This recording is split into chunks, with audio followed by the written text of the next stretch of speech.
This is Dolores Cannon with the Metaphysical Hour. And believe me, guys, they didn't forget about me. They just having some internal stuff going on down at where they broadcast this from. So I am on the air now, and I'll try to go to the regular time. We're missing part of the show. But it's very important for me that I do the show tonight because I'm going to be gone for 6 weeks. I'm leaving next week, and I'll be gone to Australia and New Zealand, and I won't get back until the middle of November. So that's why I thought it would be really important to do a live show before I go, but they'll be using the archives. First, let me give you the number if you want to call in. The number is 877-876-5227. 877-876-5227. Because I've been gone the last 2 weeks. I had conferences in Ashtabula, so I spoke up there. And then last week I was in Chicago giving one of my hypnosis classes. So there was 2 weeks right there when I didn't go on the air, and they had to use the archives. So I'm trying not to do that unless we really have to, because I went on and checking the numbers now. I have about 70 shows that I've done because I've been doing this now for about 2 years. And the only times we pull from the archives is when I'm going to be out of town. But there's plenty of material there. And I told them they could even go back to the beginning when I started and pull some of that material. But I'm going to New Zealand first, and I'll be doing lectures and a hypnosis class in Wellington. Those of you in Wellington probably know Blair, who channels the entity called Tabash. And he's an old friend, and we are going to be working together at a lecture there in Wellington. And he's expecting a full house for that because it's going to be really unusual. And I don't have any idea what's going to happen because he's never done it with anybody before either, have the entity interact with somebody during a lecture. So we're going to do that in Wellington. And then I will be doing a class that weekend in Wellington. If you go on my website, www.ozarkmountain, the name of my company, it's abbreviated OZARKMT.com. Or for you guys over there, it's OZARKMT.com. It will tell you the times and the dates and who to contact if you're interested in the lecture or in the class. But then after I finish in New Zealand, I'll be going to Australia, and I'm going to be over there for over a month. I'll be doing lectures and classes in Melbourne, and then going on to Perth. I'll do lectures and classes there, and I'll also be speaking at the Conscious Living Expo in Perth. Patricia Hamilton, who does the Conscious Living magazine, is going to be putting the whole tour together over there. And then I will go on to Sydney and also lectures and classes, and I will be speaking at the Mind, Body, Spirit Expo in Sydney before returning home. So that's a pretty full schedule. So I won't be back here until the middle of November. So tonight, I do want to talk about some things. I don't have a guest, but there's so many of my books that I haven't even touched yet. There's so much information that I can come up with, and usually when I have a guest, we don't have time to do it because I'm so focused on them, and I try to have very good guests on so they have plenty of information to give all you guys out there. But tonight, I think I'm going to go over some of the books, the information in the books. I was going to do this 2 weeks ago at my last live show, and I was talking about the classes and my work in hypnosis with the healing, and all of a sudden I had a call in, and the woman had medical problems, and so that took up the whole show. So you never know where these things are going to go and which direction they're going to lead. I just go with it. But tonight I will start talking about some of the information, and then we'll just see what happens. We'll go from there. Just going to wing it tonight. Okay.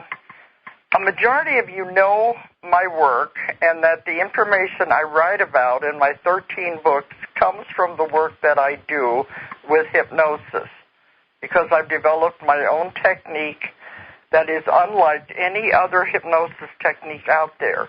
That's why I'm teaching it everywhere now, because people need to learn this. It's been called the therapy of the future.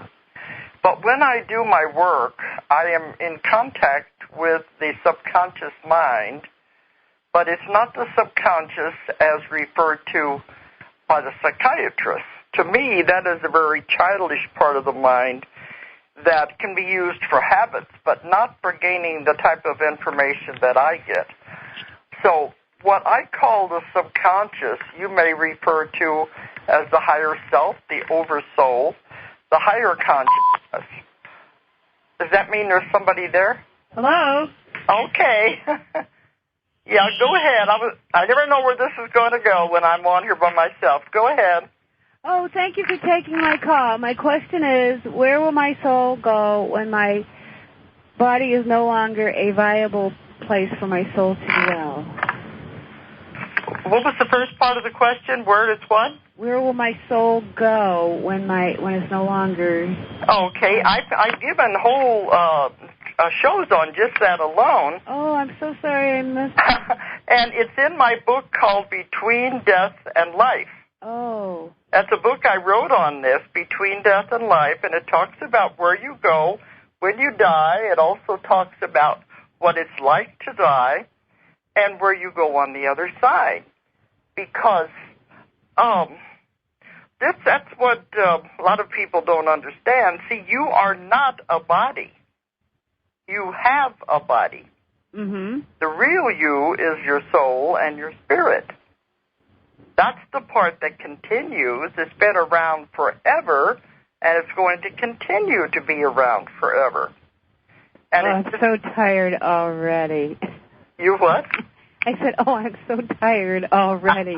Forever. Well, Earth is a school, and you come to here to learn lessons, just like going to any school, and you don't get out until you graduate. But every life is a different lesson, and sometimes a series of lessons. Mm-hmm. This is the kind of a school that you can't skip a grade, but you can have to take a grade over again if you don't learn it the first time. Oh. So that's why you have to keep coming back again and again if you don't get it right, until you can finally finish it and graduate. Do you have so any idea? After the body dies, because all this body is like a vehicle. A suit of clothes is what I call it. Do you know where you're going, where your soul will go when you're, for your next trip, your next lesson? Do you have any idea? Well, you go on to the other side to learn lessons also, but if you don't pass the grade here, you're going to have to come back and do it again here. So it's a good idea to try to finish it while you're here. But see, your body is just like an old suit of clothes. I know. You put it is. To play, it's like a costume you put on to play this part. Mm-hmm. Play. That's all it is just a play, just a game. So when it's over, the suit of clothes does wear out. It doesn't matter how used we are to it and how much we like it, it is going to wear out.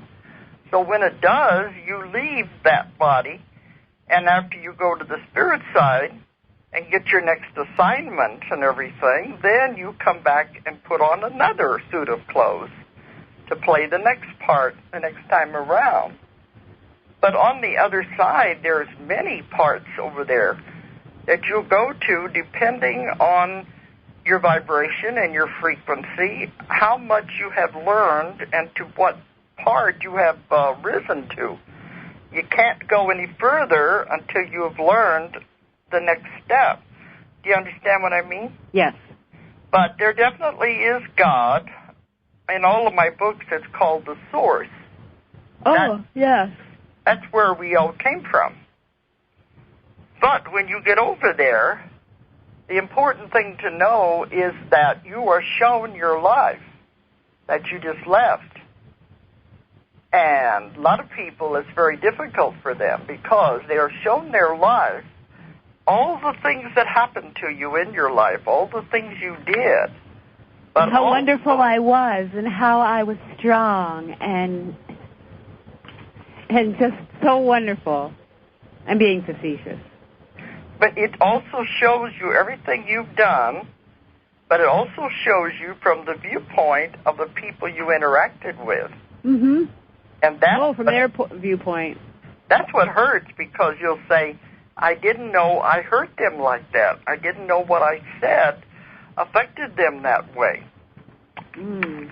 And that's when you decide, I've got to come back, I've got to repay this, because it has to be repaid.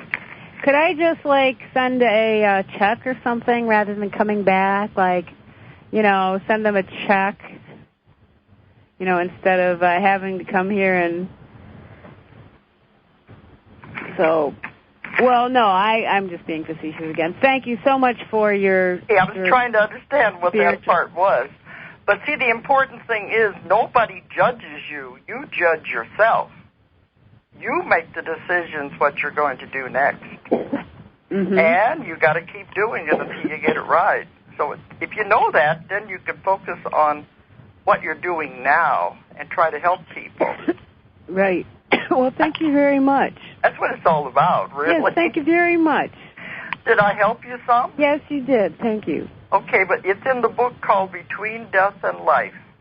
Okay, thank you. All right. Bye. Okay.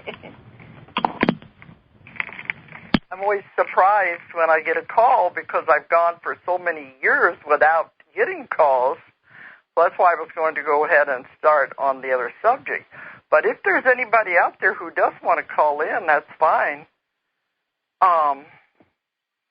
But I was talking about where I get my information from is the higher self, the oversoul, the higher consciousness. This is the part that has all of the information. It's what Freud called the universal consciousness. I think Freud was on the right path. He had discovered what I have discovered through hypnosis. But I think it scared him because then he stopped using hypnosis and he started using psychoanalysis instead. But he didn't realize that what he had discovered has all knowledge. And this is what I tap into when I'm doing my work, and this is where all of the information comes from that I write about. And I'm still writing many more books. So tonight I wanted to talk about the Convoluted Universe series. I haven't discussed any of the information in those books yet. When I wrote The Custodians, that was my 20 years of working with UFOs and ETs as an investigator.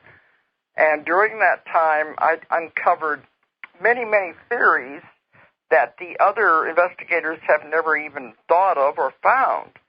So my work went a long way with the UFO field, and I speak at just about every UFO conference in the world.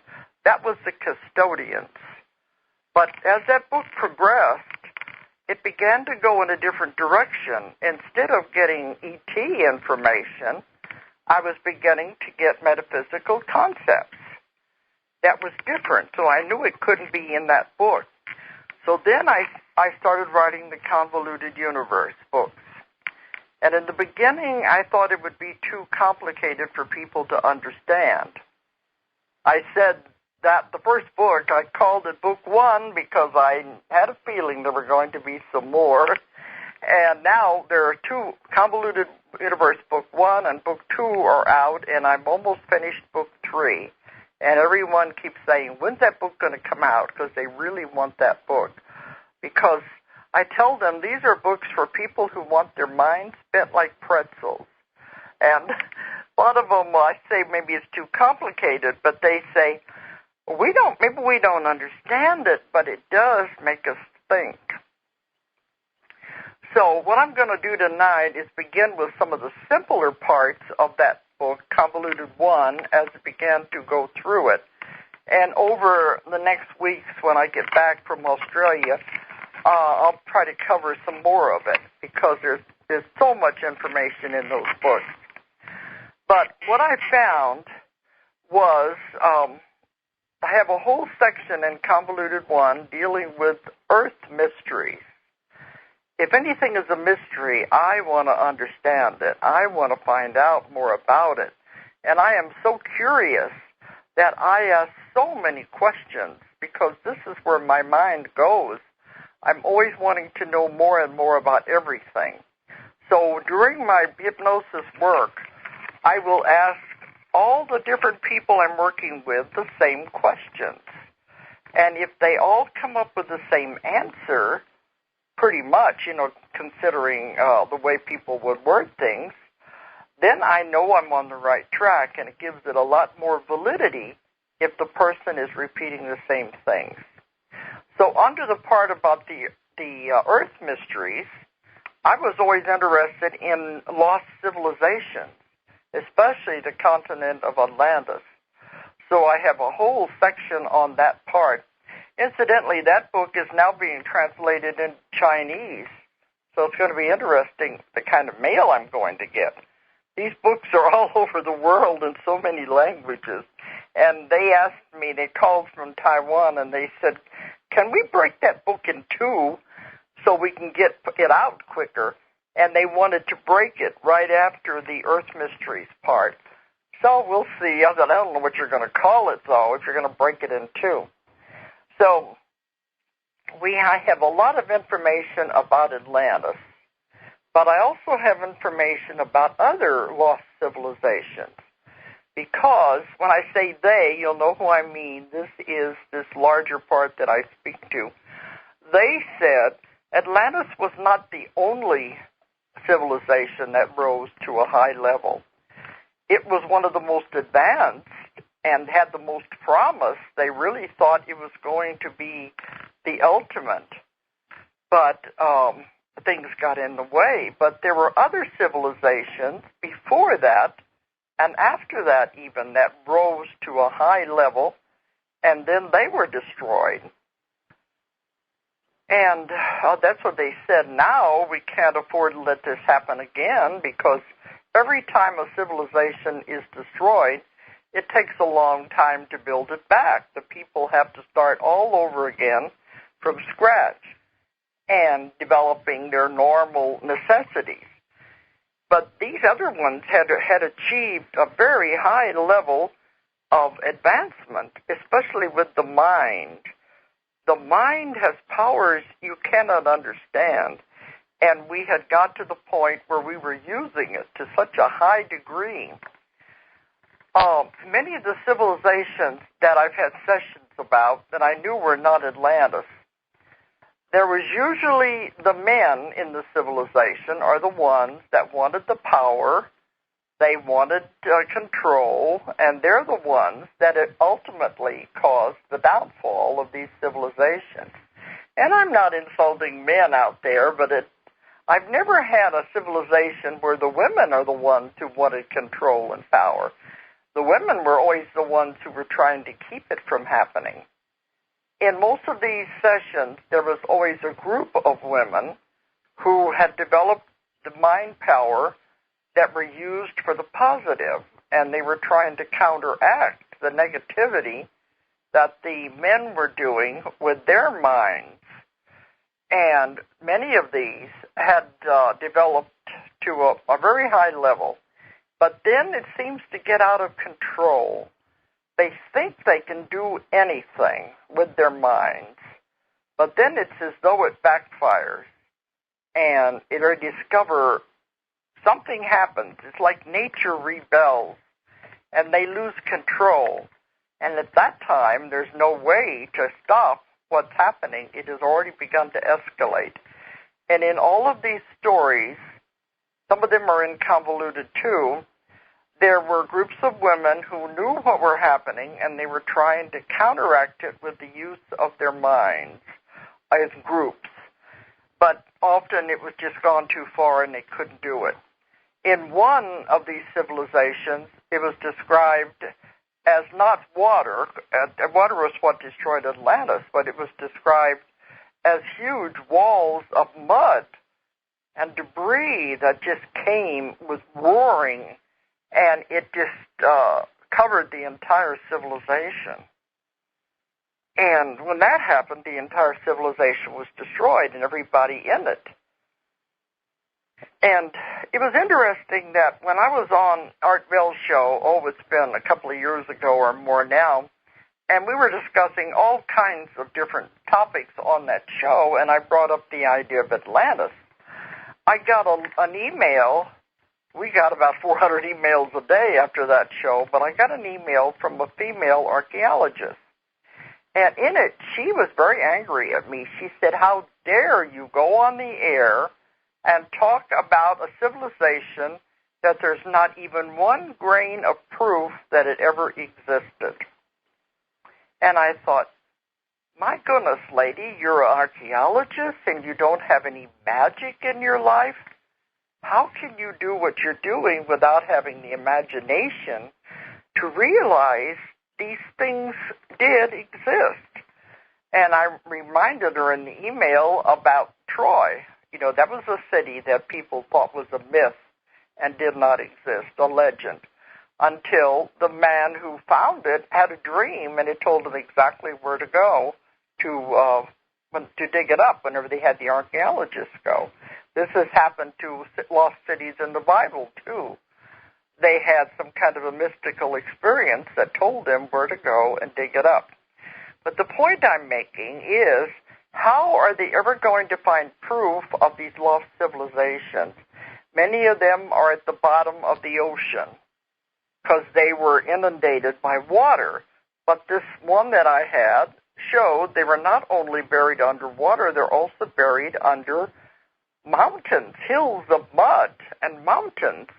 So there isn't any way they're going to find proof that these things ever existed. I had another lost civilization with a session I had where it was the same way. It was the men, again, were misusing the powers of nature. And usually when they're doing this, they're working with crystals. Now, crystals have a great deal of power, and they've told me that we don't even know the power that the crystals have. We have just barely tapped into it. And it is so powerful that they had learned how to control these. And they said, eventually, we may be able to get this knowledge back. First, we have to be sure, they have to be sure if we can handle it this time around, because it is so powerful it's gotten out of control too many times. But usually it's the use of crystals. So in this one session, the men were using the power of the crystals and trying all kinds of things with it, and they began directing it not only into the earth, but also into the atmosphere. And it sounds very familiar with what they're doing now, because it began to destroy the ozone layer, began to make a hole in the ozone layer. Now, many times when I'm doing my work, they're telling me, you must have this information because it is repeating itself now.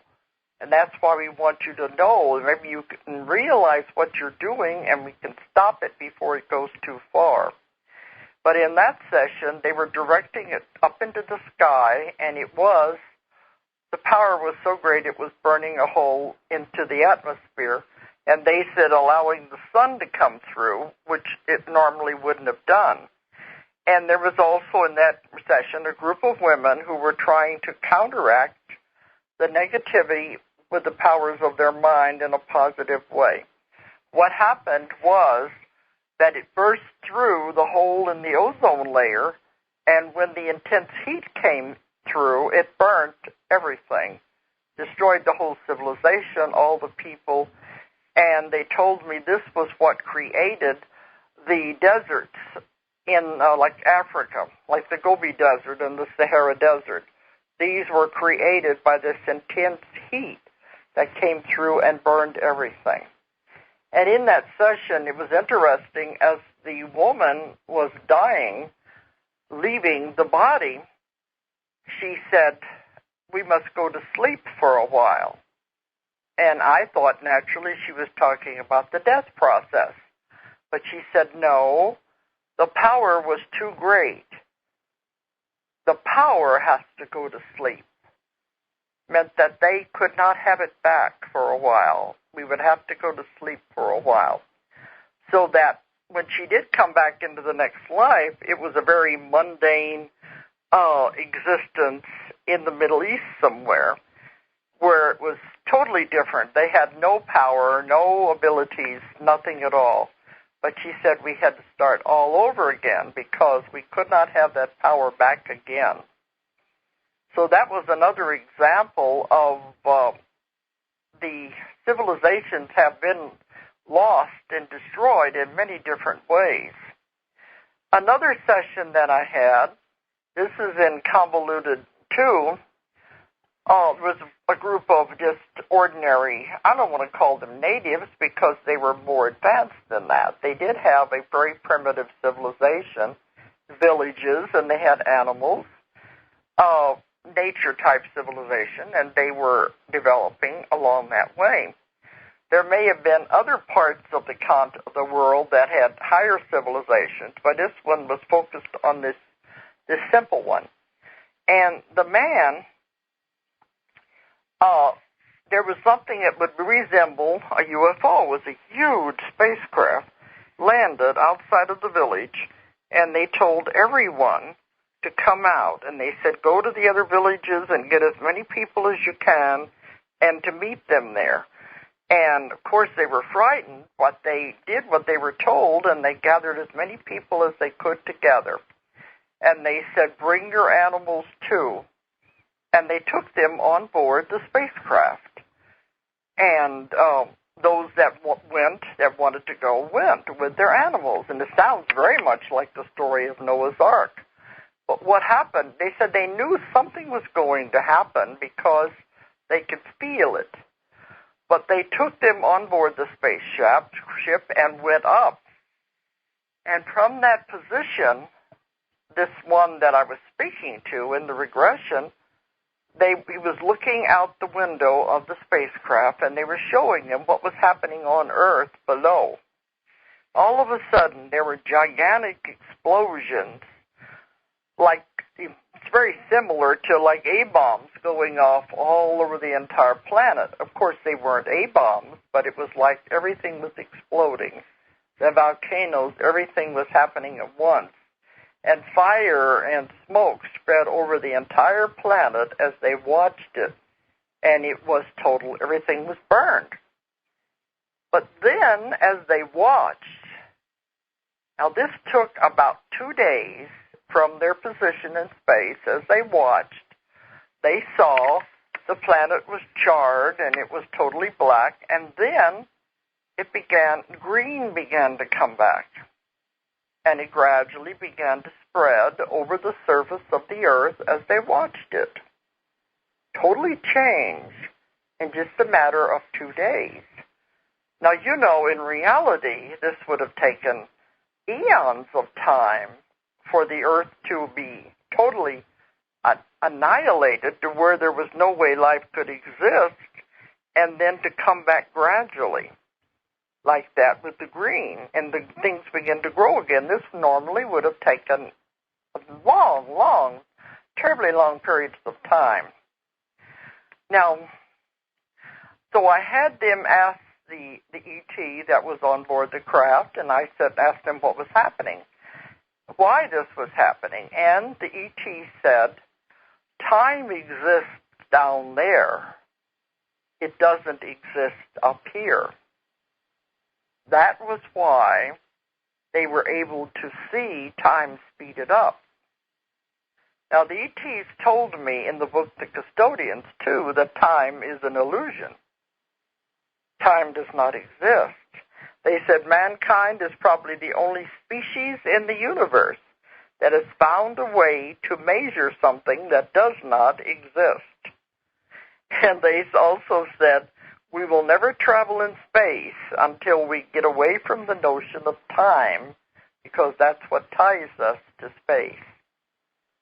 And it is an illusion, but we are totally trapped in it. We have one day after the other. We have 1 hour after the other, 1 week, 1 month. We measure time constantly. But we are trapped in that belief system. But anyway, the ET said time exists down there. It does not exist up here.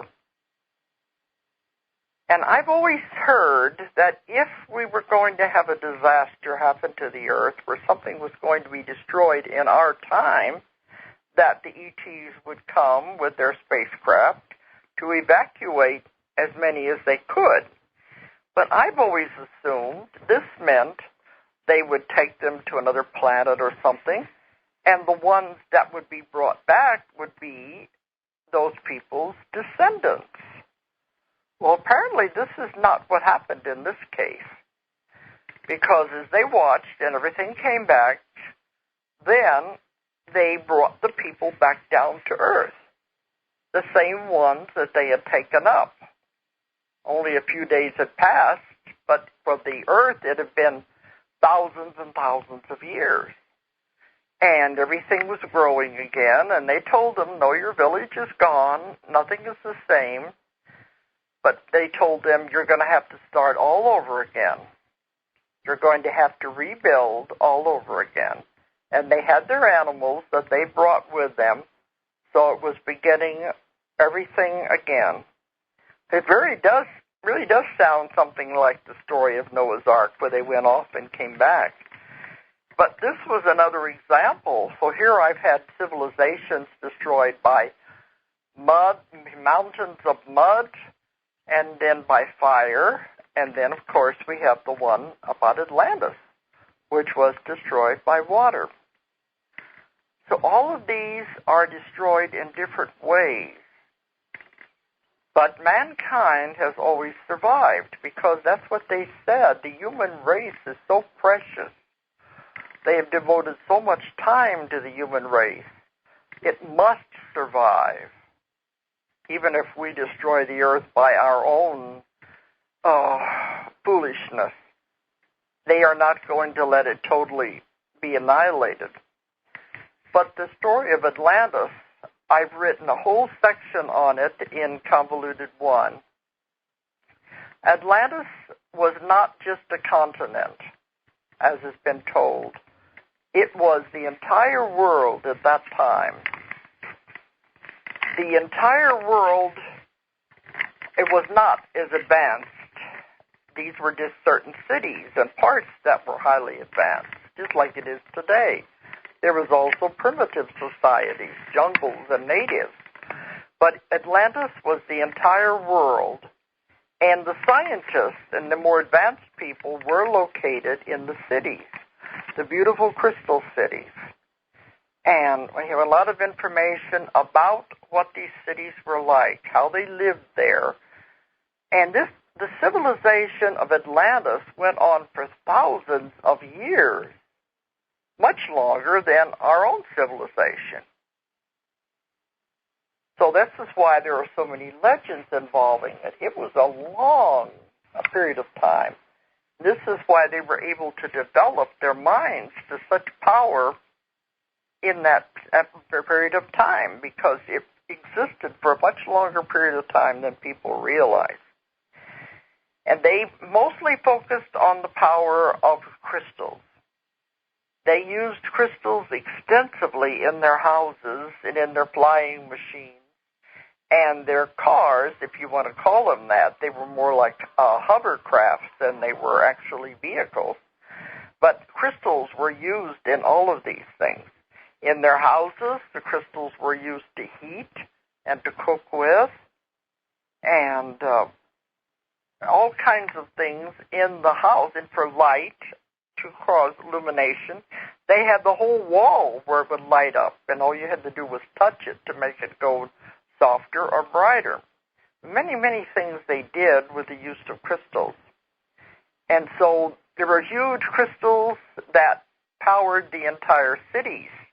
And they said for long distances away, you could see the light from the crystals projecting out in the area, because it was just so beautiful. But they crystals powered the entire cities and everything that worked in the cities. And they had flying craft, and as I said, the hover cars, and all of this was done with crystals. But what the average person didn't know was that the scientists were experimenting more and more with the crystals and going even further and doing things that really they shouldn't be doing.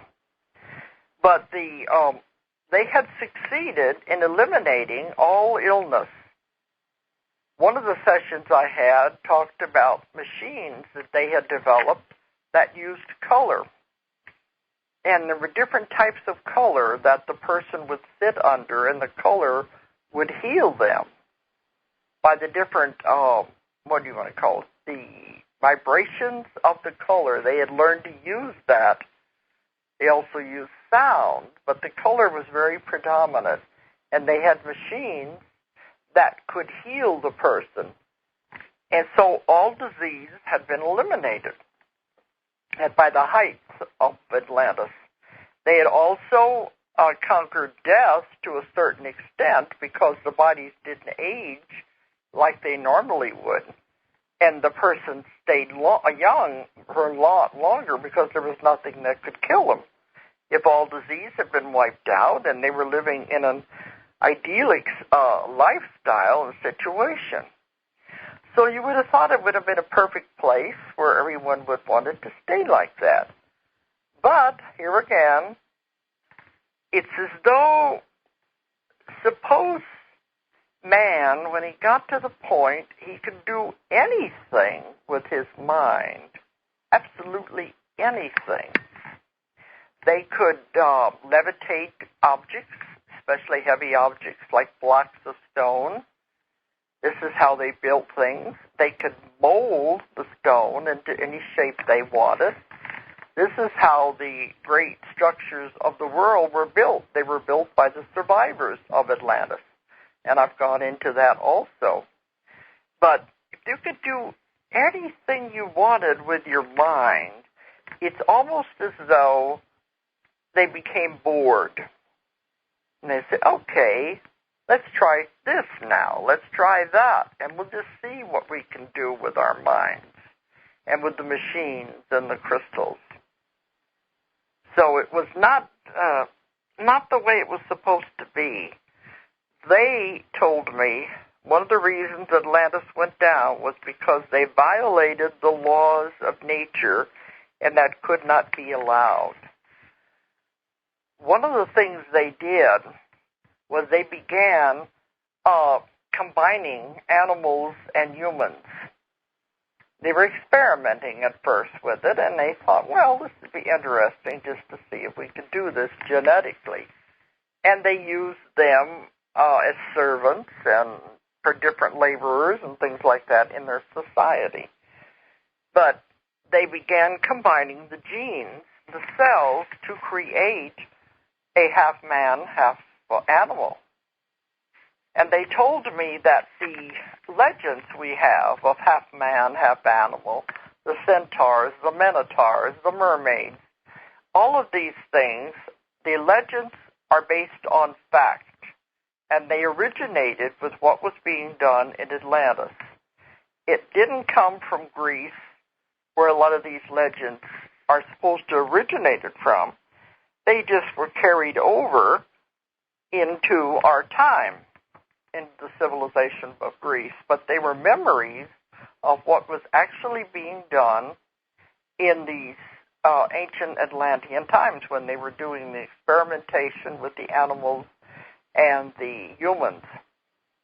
And they said, you must know this because your scientists are beginning to do the same thing. And it cannot be allowed. Because they said in the days of Atlantis, as they experimented more and more with this, they were on the verge of creating a disease because they didn't realize what they were fooling around with. It was going to create a disease by the combination of these genetics, and that this disease could have destroyed everything or, spread through the people. So this is one of the reasons. They said you're violating the laws of nature, so they cannot be allowed to continue. But they said you must know this because your scientists are doing the same thing now and you're headed down the same road, and it is not wise. You probably know that we have been combining human cells. We've been putting them into pigs, and this was so that they could use the organs from the pigs as transplants into humans. The human body will reject a foreign object from an animal, but if they could make the organs with enough human genetics in them, then the human body would not reject it. This was the plan. This is the idea. Then they could transplant the organs from the pigs into the humans, and the body would accept it. And they were going along with this, but there was one scientist who brought up a very interesting point. He said, I don't think this is wise because we don't know what's going to happen. He said, of course, you can eat pork, it won't hurt you. You can handle pigs and it won't hurt you. But what happens when you put the organ in the body and the blood is going through that organ and moving these different cells and things throughout the body? He said we could be producing and inventing a disease for which there is no cure. And he said this is a very dangerous thing to do. And for a while, the scientists were listening to him, our scientists. And then they said there might be something to it. But now, according to the news, they are going ahead with it again. And they still don't really have any idea what they're doing.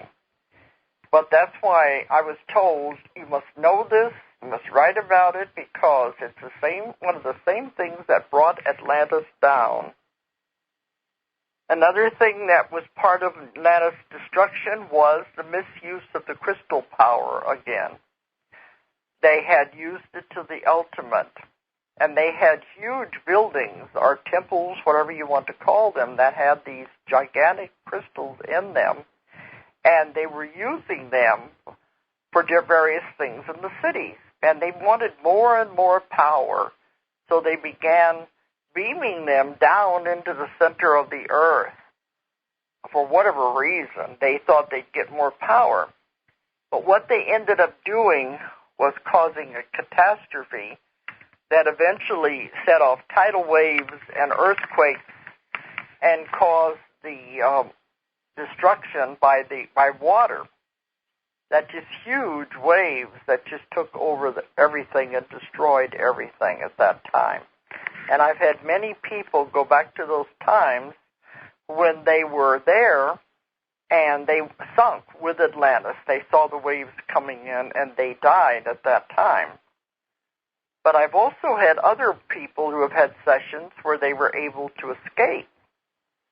And many of them went in very strange-looking craft. One said, the ones that tried to escape are those that had the positive knowledge, and they were trying to save what they could. They had crystals, they had scrolls, they had information that they wanted to preserve. Some of the crafts that they described in this one session were like gigantic bubbles. They were round, and they said they got into them, and it was like half in and out of the water. And these they were able to propel to get out of there before the tidal waves and the earthquakes and everything hit. And other ones, in other regressions, were also able to salvage what they could because they knew what was coming, and they had to get out of there before it happened. And some of these people ended up in what is now Egypt. Some of them ended up in South America. And they brought the knowledge with them. They still had the memories of it. And they were able to build the pyramids and the other monuments because they had the knowledge of how to levitate and how to mold the stones. I've been in Machu Picchu in Cusco where the stones are just molded so closely together you can't even put a credit card between them. And there's no mortar used. I mean, this is fantastic. But that's what I've told. These were built by the survivors of Atlantis. And for a while, this knowledge did remain to where they could pass it down. But then, like anything else, eventually it becomes distorted and begins to fade away whenever different wise men and different people start to use it. The pure knowledge is gone, and so it gradually disappears from the society. Now, I was told that many of us now that are back now were alive during those times, and we've come back now into this life to make sure it doesn't happen again. And they said you can pay back as much karma by being here in this one lifetime as it would normally take you 10 lifetimes to pay back. You can do it in the one lifetime, and that's why we came back. We've come back to make sure it doesn't happen again. They told me twice they have tried to raise mankind to this level, to where we could do these things with our mind. We could have great advancements. We could really help each other. But both times something happened, and it was destroyed and had to begin all over again. They said, we are now at this point where we can do it again, and they're allowing these abilities to come back. They are allowing the psychic abilities to return and become amplified, the healing abilities. This is happening everywhere. I have so many clients that are coming to me who are either healers or they want to be healers.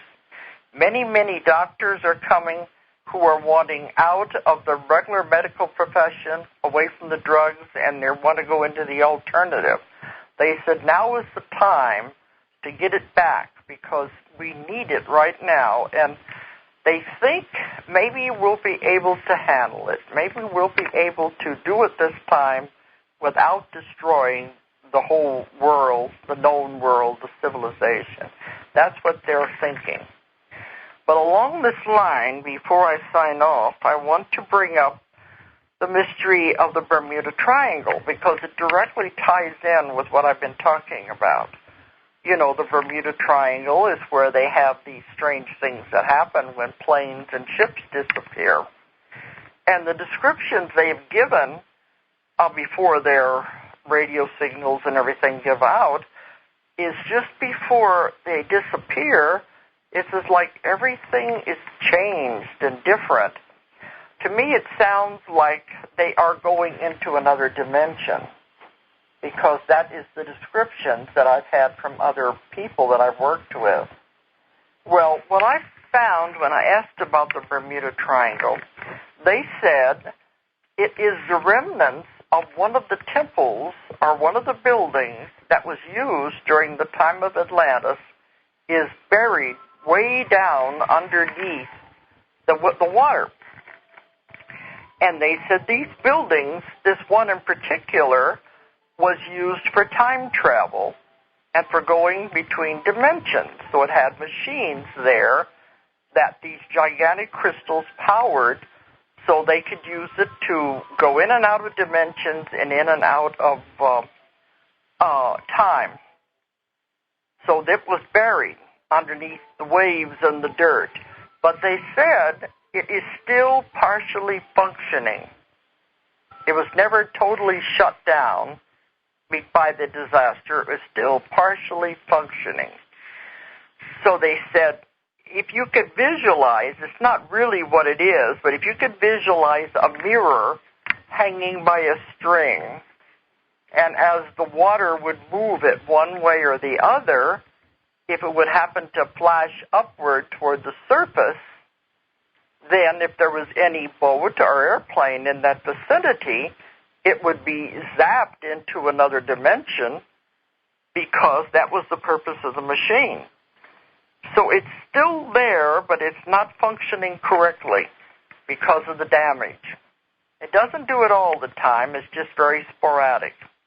And that was the definition that I was given for the Bermuda Triangle. And I think it all ties together, and it makes a great deal of sense. Okay, now we're coming up to the top of the hour that I'm going to have to go off. But I wanted to give you that much. And when I get back from Australia, I'll be continuing with some of the other information from the convoluted universe. If you want to find out about my trip to Australia or any other schedule, I've already got a lot of things scheduled for 2008, almost the whole year, with conferences and trips I'll be doing. If you're interested in any of that, check on my website, www.ozarkmountain.com, or you can call our toll-free number, 1-800-935-0045, and you'll also can find out about my classes and if you want to have any private sessions. I have an office in Huntsville, Arkansas, and people come from all over the world to have private sessions here. So, okay, now I'm going to be off in a few days to New Zealand, Australia, and I'll be back on the air when I return the middle of November. So, everybody have a good night. Bye-bye. If you enjoyed the show, check out more of our other videos and be sure to subscribe and click the like button. Thank you for listening to the Metaphysical Hour with Dolores Cannon.